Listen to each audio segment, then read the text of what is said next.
Biko. I hope that everyone can hear me. I would like to welcome you to this evening's Monday Ruby Lux talk, and also just thank you very much for making the time to join us. We're going to be talking about a very, very interesting topic today, which some people have termed complex. It's something that was made famous by a topic that we spoke about called quantitative easing when we were explaining inflation a few weeks ago. So I'm going to get into that. But before we do that, just a little bit of introduction.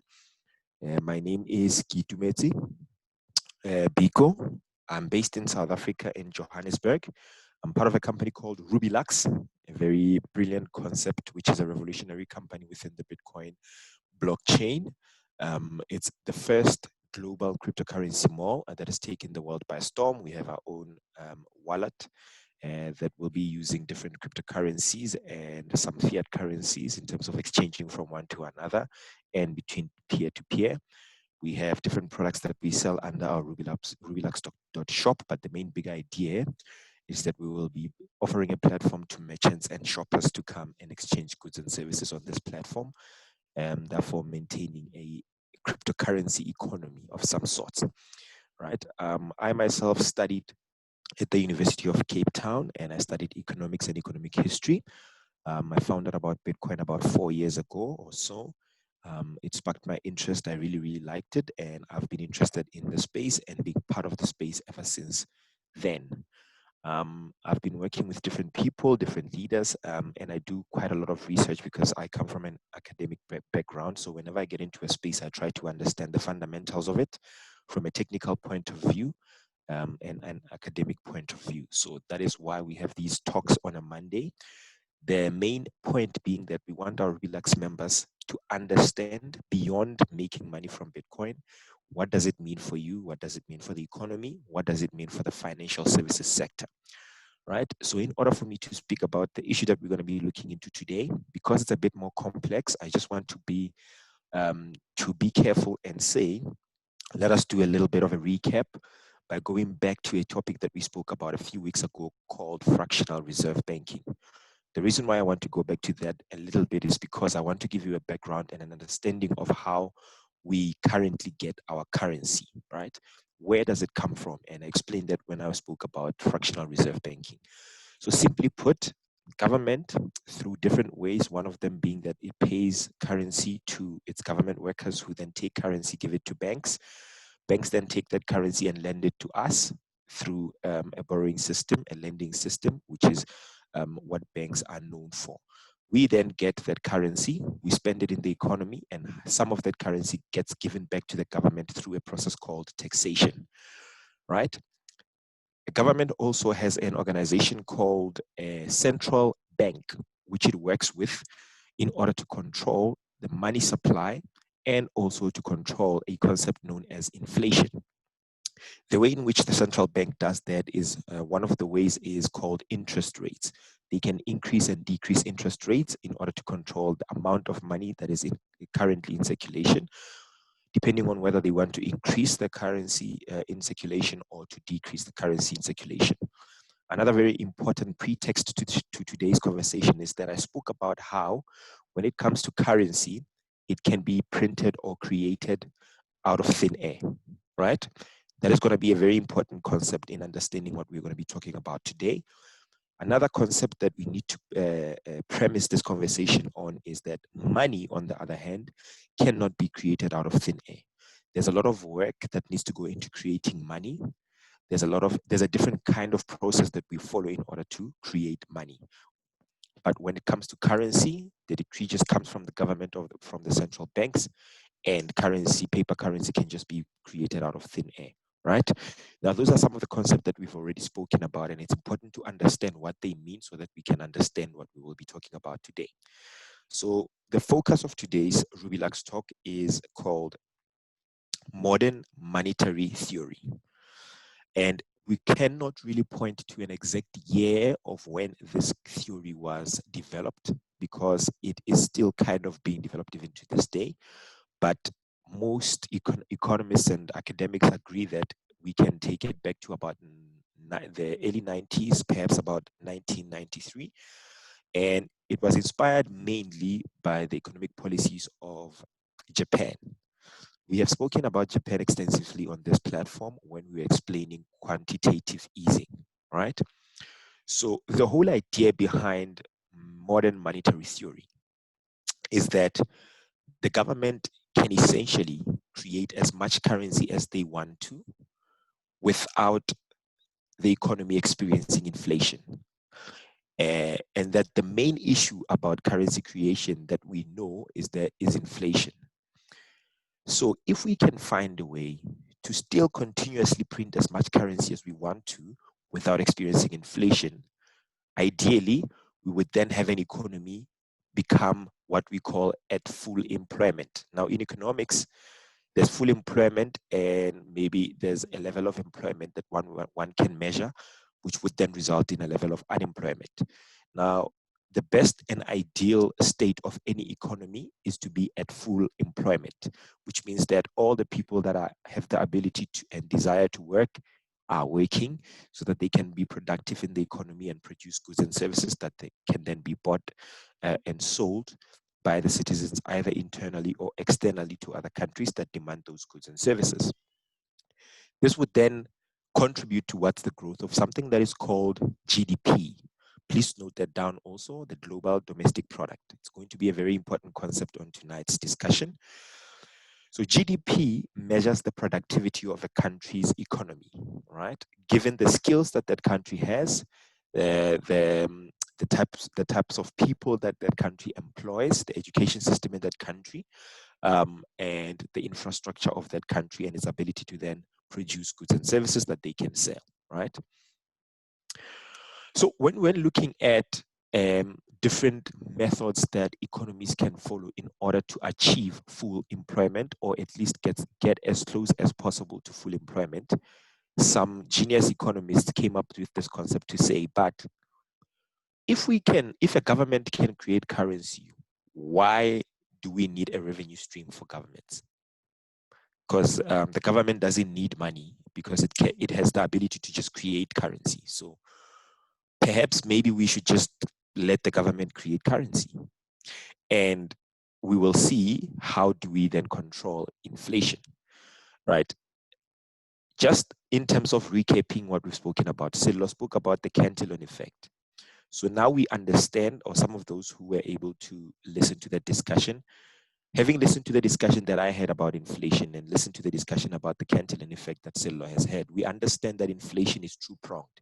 There's the inflation that we know and understand, and there's an inflation that is indirect and is more dangerous, which is what maintains the gap between the poor and the rich, which is the Cantillon effect, right? So we're going to have to also have that in mind as we get into today's discussion.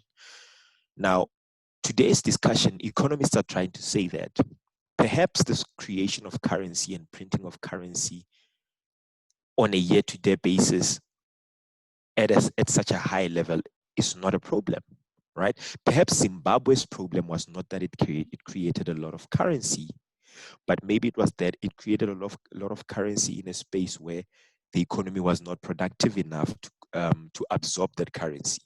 And therefore, Zimbabwe then experienced what we call hyperinflation, right? So just to give you a little bit of a definition of this MMT, this modern monetary theory. I'm going to read a little bit here, but it can get too complex, so I'm going to try to make it very easy to understand. The way it's defined is that it's a theory that for a country with complete control over its fiat currency system, again, very important and very critical, on this platform, we understand the difference between fiat currency and money, right? So just understand from the onset that today, the system that we are speaking about focuses on fiat currency. So we already know that in terms of money and Bitcoin, where we stand as a group of people who, or let me say a group of thinkers, right? So MMT is a theory that for a country with complete control over its fiat currency system, the government spending cannot be thought of like a household budget. Instead of thinking of taxes as income, and government spending as expenses, MMT says that fiscal policy is merely a representation of how much money the government is putting into the economy or taking out. So when I was explaining fractional reserve banking, I spoke about two systems that exist in the economy, one being fiscal policy, another one being monetary policy. Fiscal policy is usually a policy that is executed by the government when they want to increase or control. It can be either to increase or decrease, but mainly to control the level of money supply in the economy. And then monetary policy is a system that is used by the central bank, which in our case is the South African Reserve Bank, in America's case is the Federal Reserve, using interest rates in order to control both inflation and the money supply. Now, under the theory that we are discussing today called modern monetary theory, monetary policy gets kicked out of the system completely, because the assumption is that we don't need a central bank to create currency, since the government can do so itself. Right? Now, I spoke about a potential of governments creating their own digital currencies as a result of this Bitcoin thing getting into the space of finance. Having realized that, okay, we can actually have our own government coin that is digital, that can be programmed, they realized that, okay, maybe we can create this thing by ourselves. Right now, they are discussing options of maybe creating a Fed coin, which means that they would still maintain a central bank in existence, and perhaps it would work in some way with the government, perhaps in a similar way that it does today. Or maybe they will eventually decide that they will actually get rid of the central bank completely and do things themselves.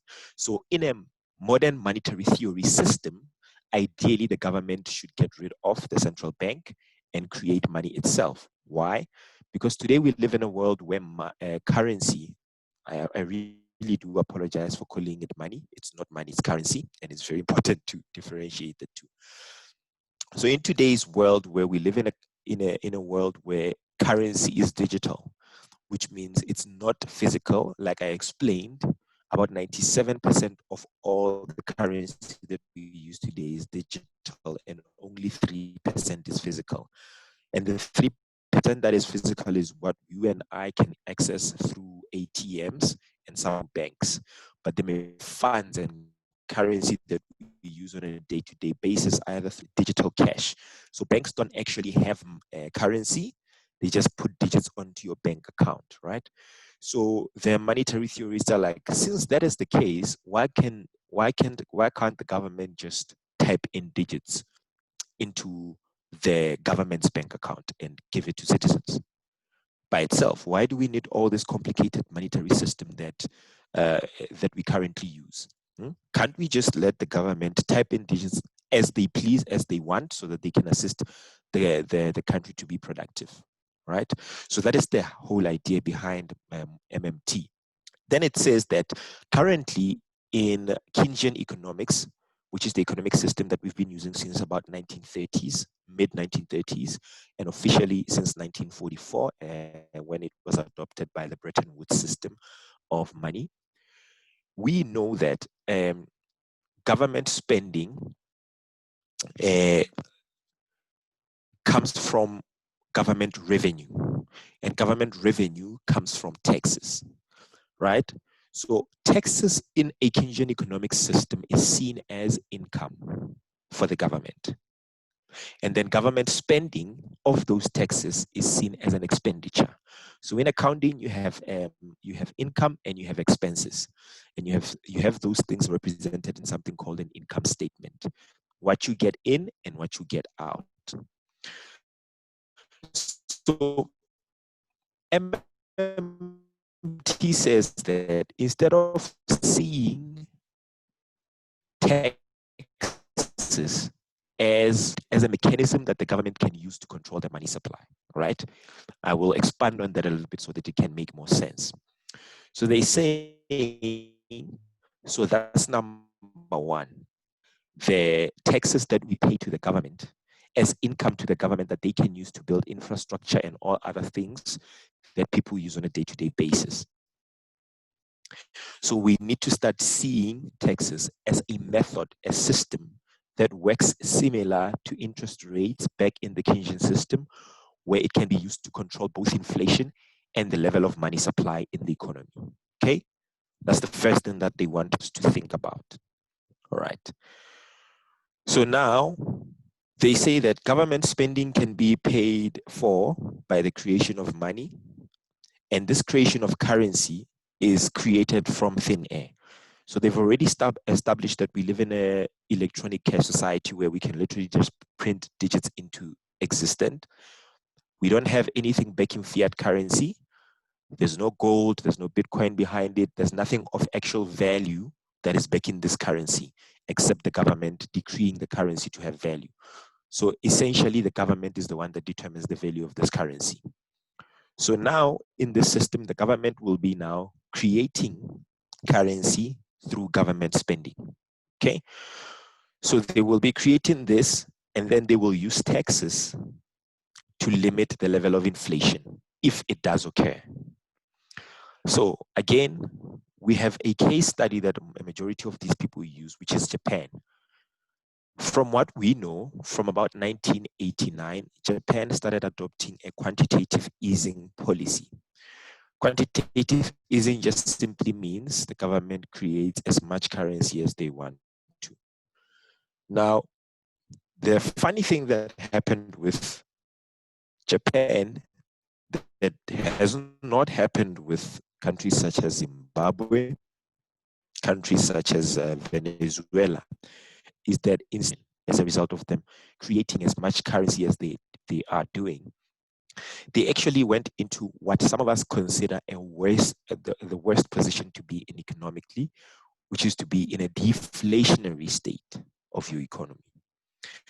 Deflation just basically means that your economy almost stops. It comes to a standstill. There's no productivity that goes on. Perhaps even productivity reduces dramatically. And medically, we would use the term that the economy is in a coma. Like, you guys would understand when someone is in a coma, what happens. They are not functional at all, and they need machines to be plugged into their system to maintain life, right? So quantitative easing is essentially machines that are connected to the economy's life to maintain the economy's life. But that economy itself cannot maintain itself by economic principles that every other economy has, one of which is GDP, productivity. Using resources, scarce resources, allocating them properly economically through the private sector in order to produce goods and services that are demanded internally in the country by private citizens and the government, and externally by other countries. So we are speaking about exports in this instance. So in Japan's case, we are at a point where Japan is really not producing much. Their economic system is not improving on a year-to-year basis. It actually seems to be stagnant. It has stopped at one place, right?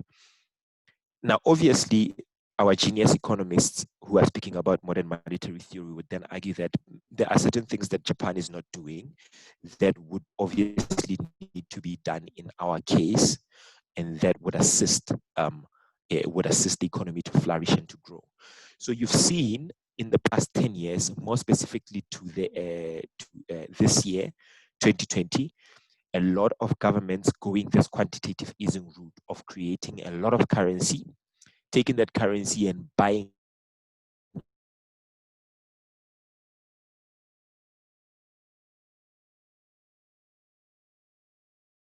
up debt from banks and from the private sector, coma, because of what is this, the pandemic.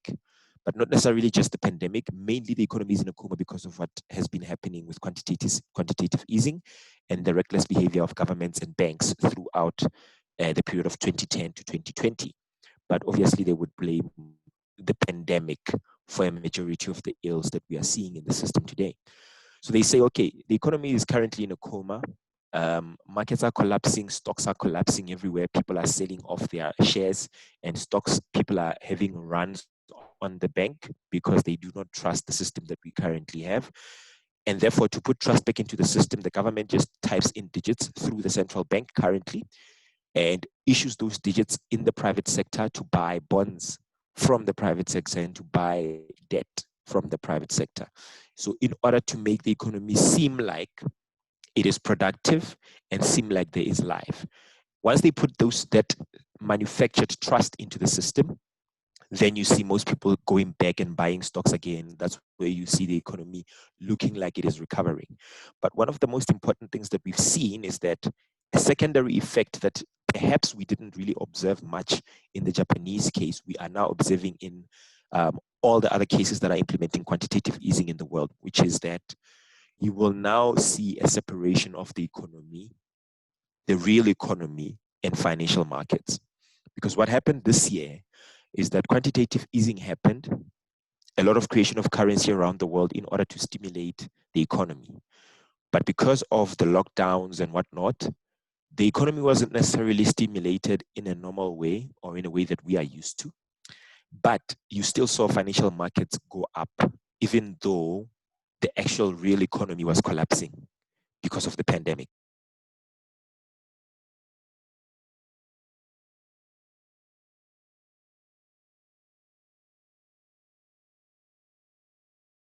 A large number of businesses and jobs have been, and economic capacity of a country, and therefore the production capacity of an economic system.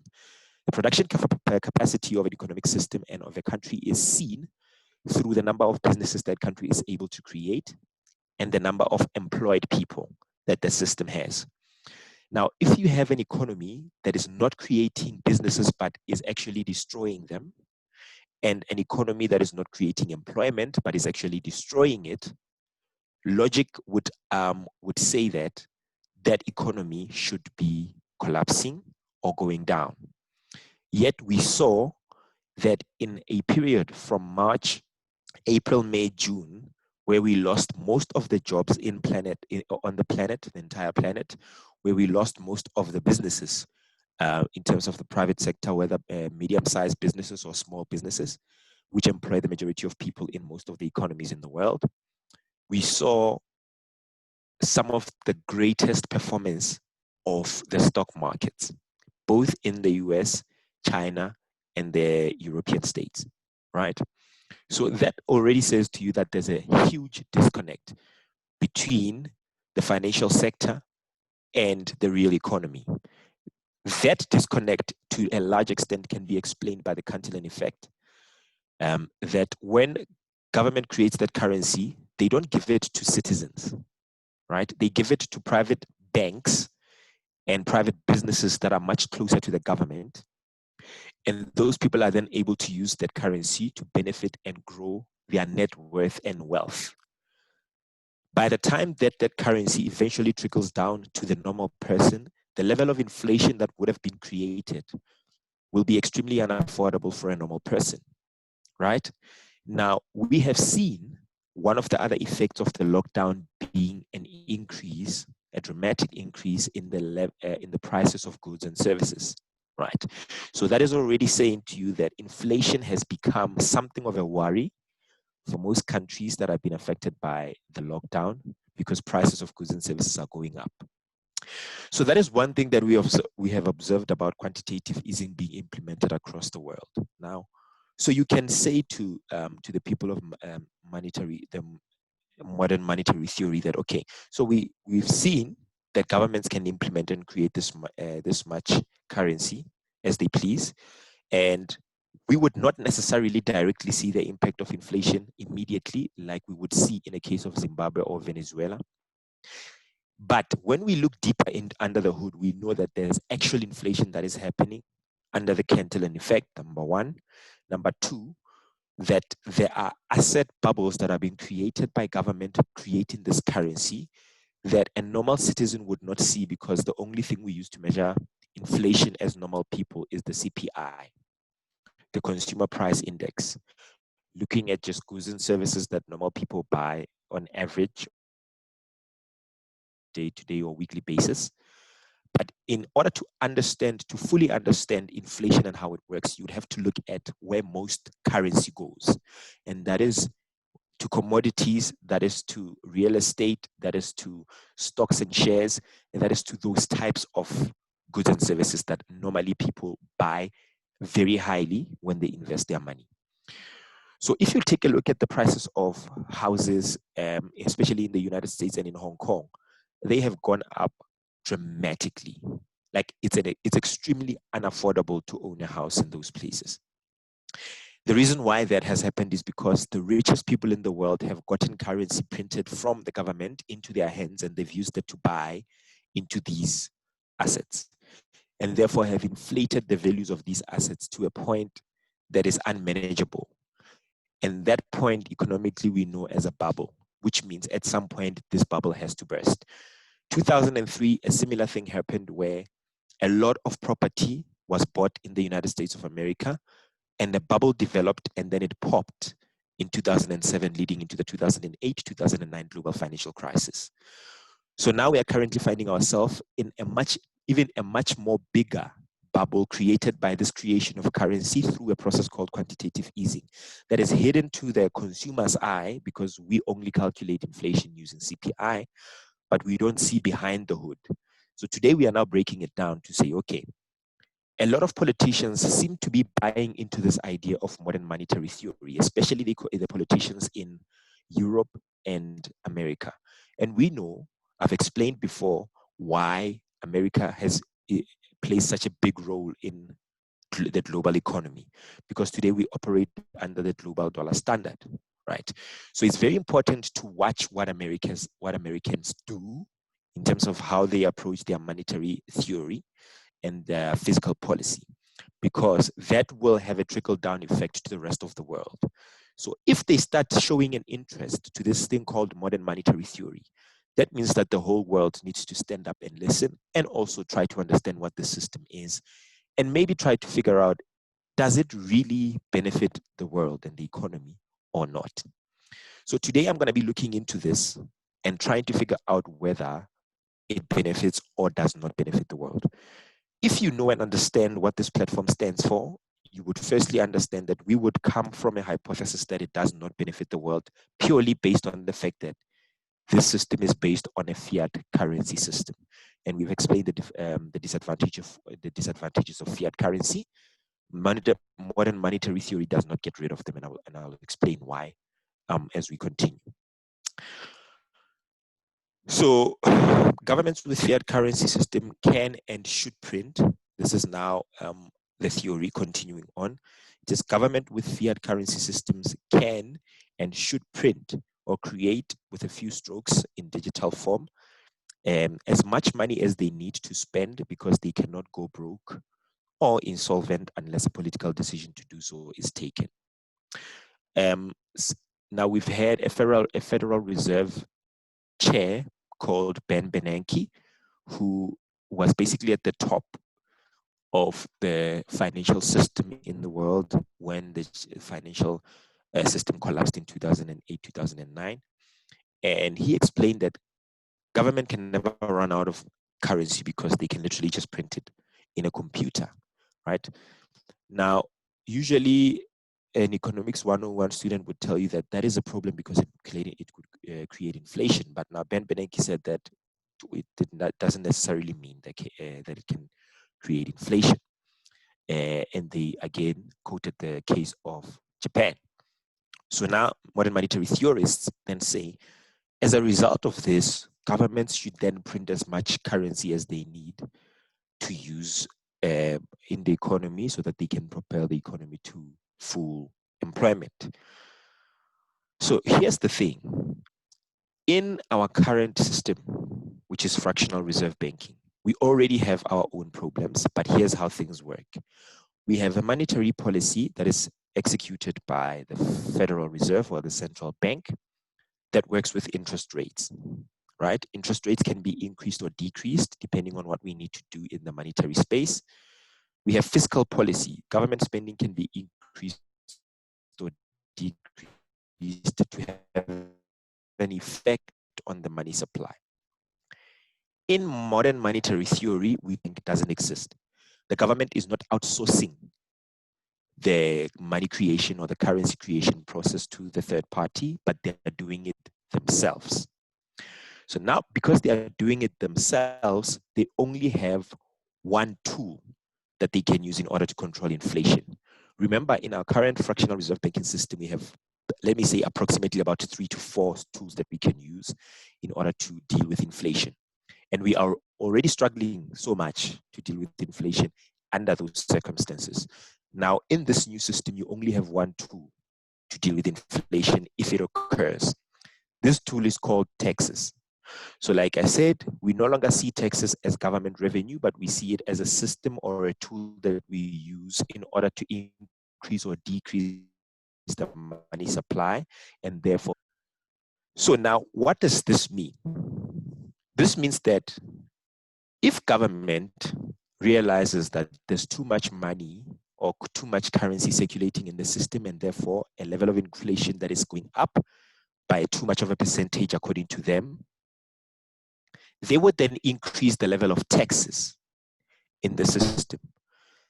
That would mean more of your currency that you get from being paid and being productive in the economy goes back to government instead of being spent in the economy, right? So now that sounds fine, but here's something that I want to explain to you. We spoke about inflation. Generally, what happens when inflation is in a system, an economic system?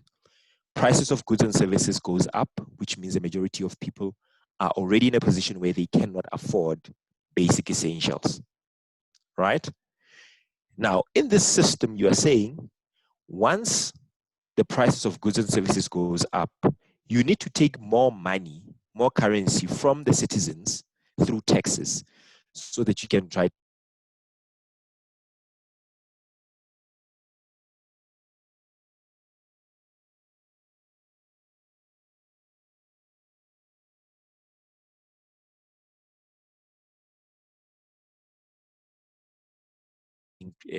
when you are tax deductions to spend, right? So now, generally, when a country is experiencing a high level of inflation, that means that there is a problem in the economy. Perhaps production is not growing at a rate that it needs to grow in order to match the money supply. And therefore, production either needs to increase or the money supply needs to decrease so that we can level things off. So the government says that, well, we cannot increase production at this current moment because inflation is too high. So the only thing we can deal with is inflation. To decrease that, we need to charge people more taxes, right? And the assumption is that people will pay these taxes. And we'll get into that a bit later. So then government says that, okay, we're going to increase taxes and then people are just going to pay these taxes and then the money supply will decrease. Inflation will then come back down. And then after that, we will put more money in the system by printing currency. And then people will spend that, production will grow, the economy will grow, and we'll go back to full employment. That's literally how they are looking at it, right? But I want us to understand something. As I've already explained, when we are experiencing inflation, that means there's already a problem in the economy. If there's a problem in the economy of people not being able to afford goods and services, and then you increase taxes, which means you decrease their ability to have currency, disposable income to buy those goods and services, you're going to have a crisis on your hands. People are not just going to pay tax because the government is requiring them to pay it. Because the thing about modern monetary theory is that ideally taxes can go anywhere. There's no ceiling. So that means the government can say 50% of your income is taxed. The government can say 60% of your income is taxed. They can say 70% is taxed, 75%, 85%, 90, 95%. Literally. In this system, because that's the only tool that they have to control inflation and the money supply, they can increase taxes as high as they want to. And they assume that people will just pay them. But let me just ask around for the people that are here. If government was to say we are increasing the tax rate to 90%, would you pay it? I mean, that is an extremely high level of inflation. Taxation. It literally doesn't make you working beneficial at all because you're literally working for the government and not for yourself. You are getting nothing back from the government because if they're taxing you at 90% and you have other deductions, you're basically not getting paid. You are working for free. That leads to a revolution or civil war or some kind of conflict. So this assumption that this system called modern monetary theory has gets killed by that fact that you can't just assume that citizens are going to pay any amount of tax that the government charges just because the government charges it, right? You have people that are thinking adults, people that understand that as soon as you charge me a certain level of tax, I'm unable to live.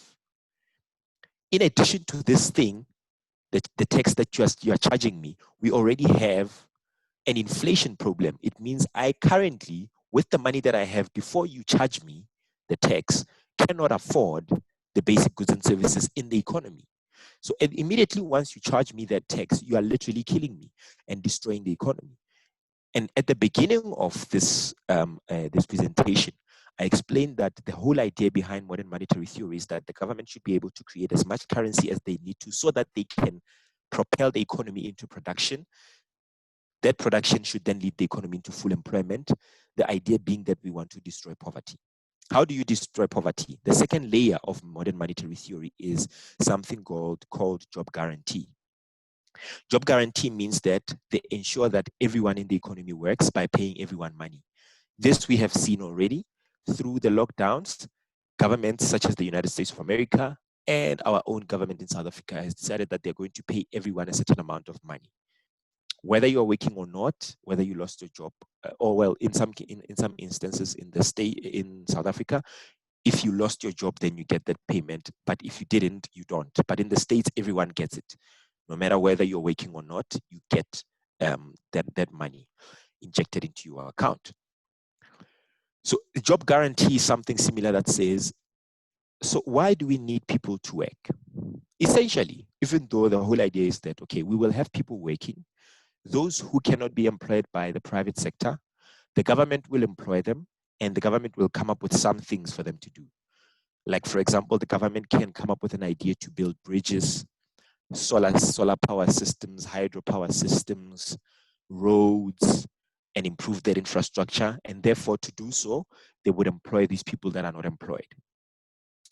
Now, just to give you an example, South Africa has what we call a structural unemployment problem. So employment is not as simple as just people not working. Employment also depends on the skills and the skills that are available in the citizens and the type of economy that that country has. So South Africa has a structural unemployment issue, which means the skills that South Africans in the majority have do not match with the skills that South Africa needs in its economy in order for the economy to develop. So that's a structural unemployment issue. This gives you an idea that you cannot just employ anyone anywhere.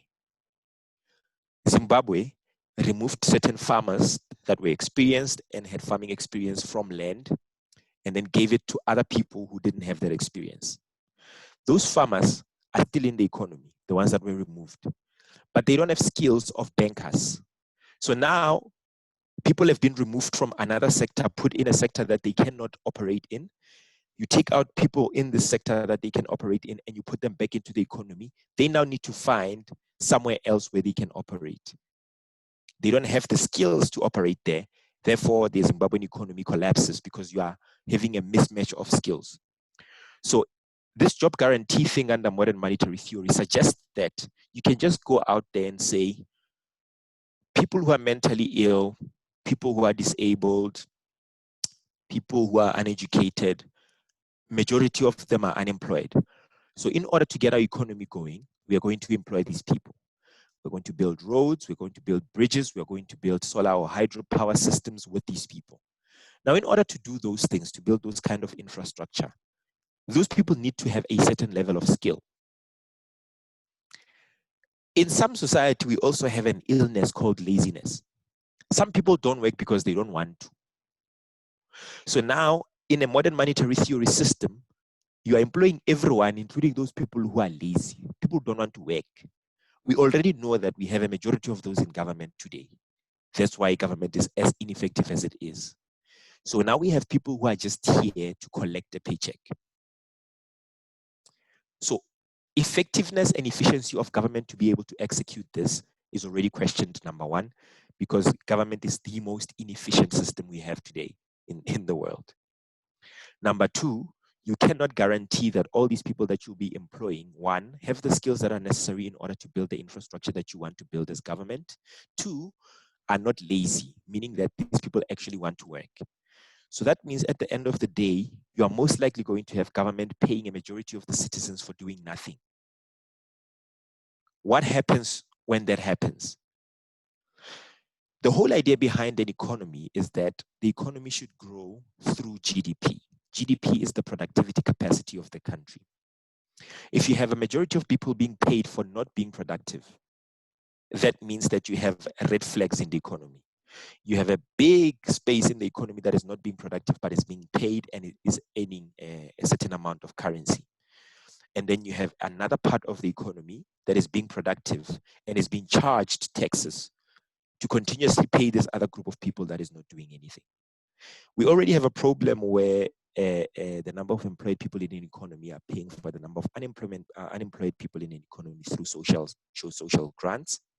We see the negative impacts of that in the economy. So now just imagine that the government is paying everyone for doing nothing. Who will want to work? We don't even have to speculate on that one. We've seen people in the United States of America resign from their jobs because they're getting $1,800 from the government. So I can tell you today, as soon as you say you're going to pay me money to do nothing, like you can say I should do something, but what I'm saying is, how is the government going to enforce this thing? The government is the most inefficient system that we have currently in the world. We know that. So we cannot trust them to implement this. So now you are saying we're going to give the government power to create as much currency as they need so that they can lead us to full employment. But how are they going to lead us to full employment when they're going to encourage people to not work and still earn currency? As soon as people get paid for doing nothing, they resign and they sit back, they get whatever they get and they spend. That's it. Now that means that you're going to have production going down. Production in the economy going down. When production in the economy goes down, GDP goes down and the whole economy goes down and eventually collapses. So this system then doesn't hold water. So I'm going to give you a simple example. Quantitative easing, most people claim that it can help a country get out of a tight rut and an economic coma. I don't know. I don't have evidence of that. We haven't seen it happen anywhere in the world. So, but I'm leaning towards the hand of saying I really don't believe that that is the case, right? But anyway, it's fine. So in 1989, let me just find it here. Japan's GDP per year was about 6.785%. 1989 is the first year that Japan started implementing quantitative easing. Since then, that is the highest level of GDP growth that Japan has had since then. Now, if you're arguing that quantitative easing works and it helps a country's economy go up, you have to have a case study. The only case study we have of a country that has had quantitative easing for a long time is Japan. Now, Japan in 1989 has 6.785 growth percentage of their GDP. In 2010, that GDP growth was negative 5.416. In 2000, it was negative 1.128. In 2003, it was 0.118. And in 2018, it was 0.323. So we've had countries that have grown at triple or double or quadruple what Japan has experienced. Yet the whole world wants to implement the system that Japan is using instead of looking at the other countries that have been growing at double digits or triple digits annually and implementing what they're doing. So now we're going to say the whole world needs to go into this system called MMT, which basically just says quantitative easing to the end. Yet we see that this has a negative impact on the economy and on the GDP of the country. GDP shows you the health of any economy in any country. And Japan's GDP has continuously fallen to today being 0.323. So quantitative easing has not have a positive impact in terms of growing the economy of Japan. So why would we want to allow that system to be implemented in our world today? Right? Okay, anyway, they say that there is nothing in this theory that shows how positively GDP would be affected. Higher taxes do not imply higher GDP. And that is what I was explaining here. All right. Now, in my mind, MMT creates an environment for the worst economic system or disaster we can ever experience. And I'll explain why. I've actually touched on this a little bit earlier on when I was starting my presentation. The way that we start seeing the system work is when we have a problem. That problem is inflation. Now, inflation creates an expensive goods and services. So that means it creates a space and environment of unaffordability. When you have that system of unaffordability, in MMT to solve that issue of decreasing prices, you need to decrease the monetary supply. Since you do not have a central bank that can decrease interest rates and discourage people from saving in the banks, you only have taxes, and you can increase taxes for individuals. That already puts those individuals in a much worse position than they were before you increase the taxes. So you're not necessarily solving the problem. In my mind, as soon as prices go up and you increase taxes, prices will continuously go up again. And you will be led into something we call hyperinflation.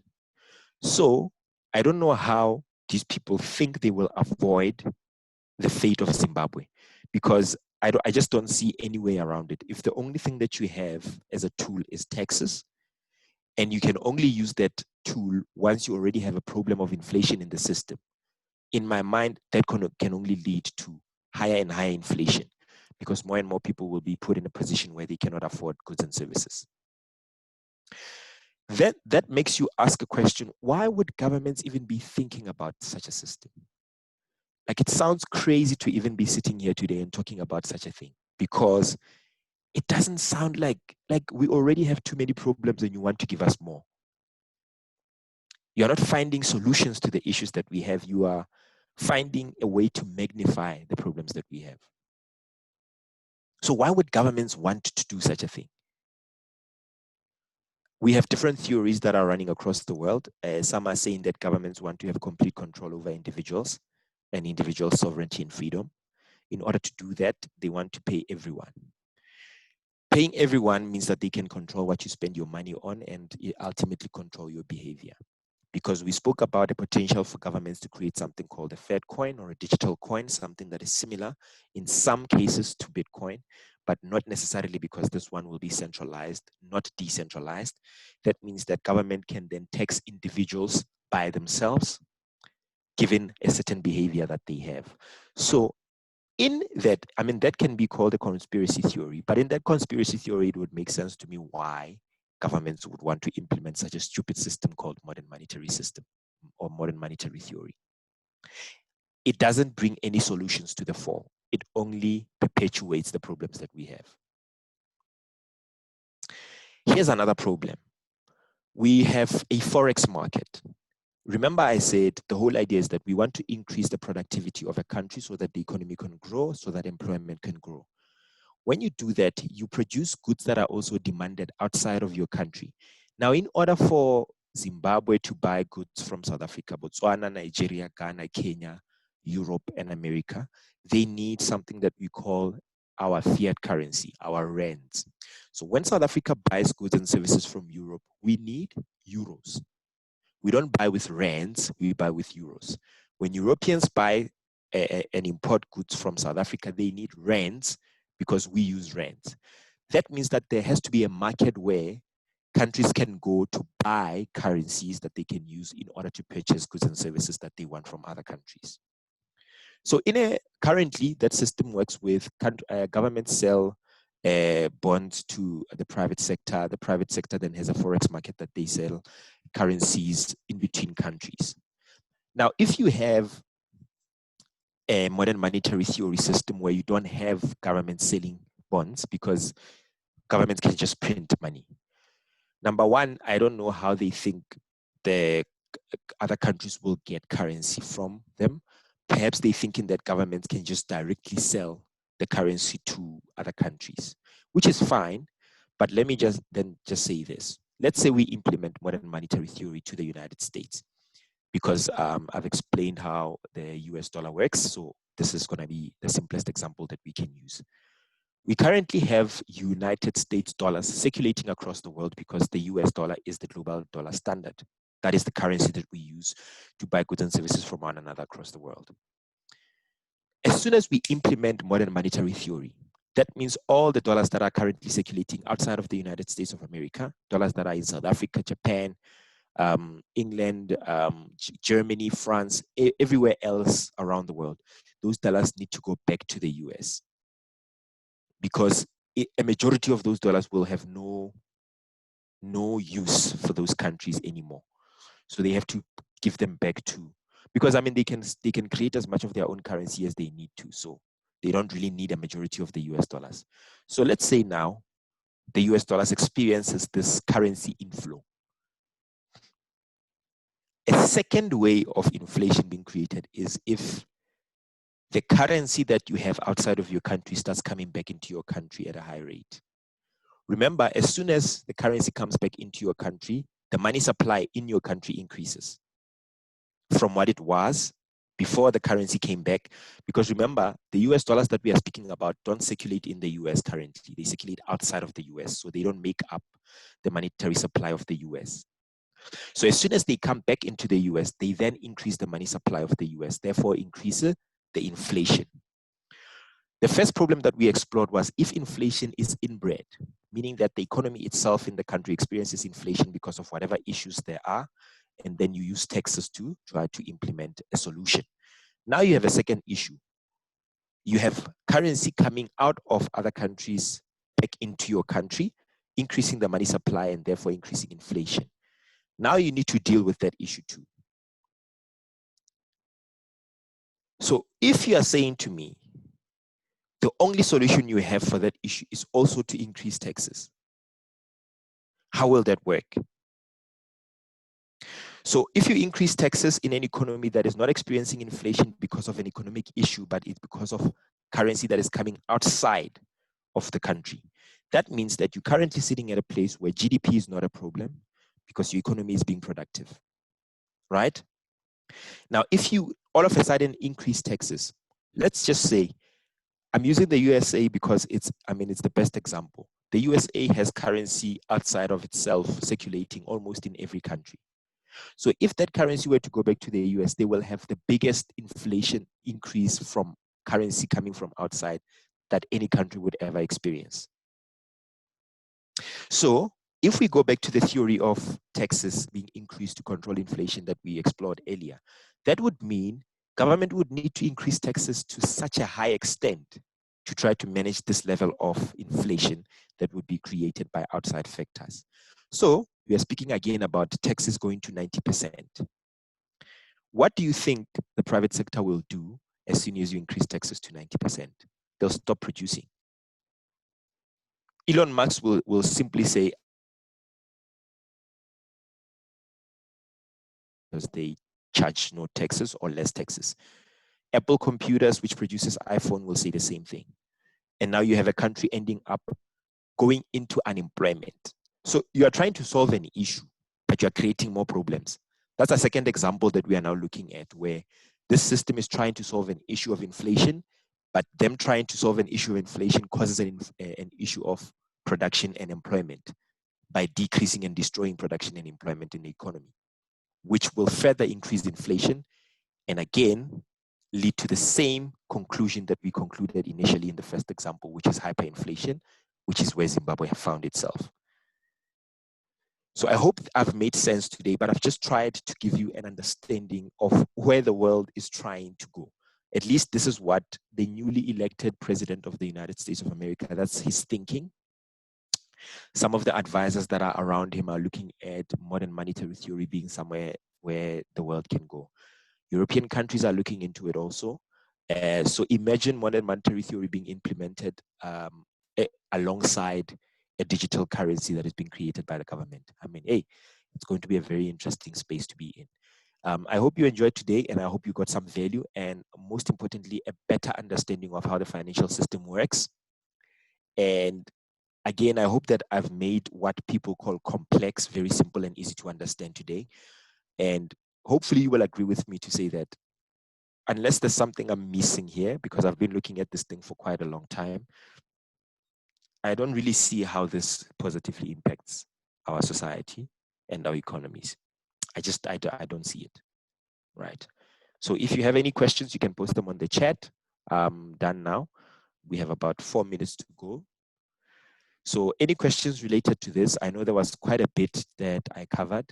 So if there are some areas that you don't understand, some where you're just like, I comrade, I'm lost here, ask, and then I'll try to clarify as much as I possibly can. But that is the topic for today, and that is what I brought to the table today.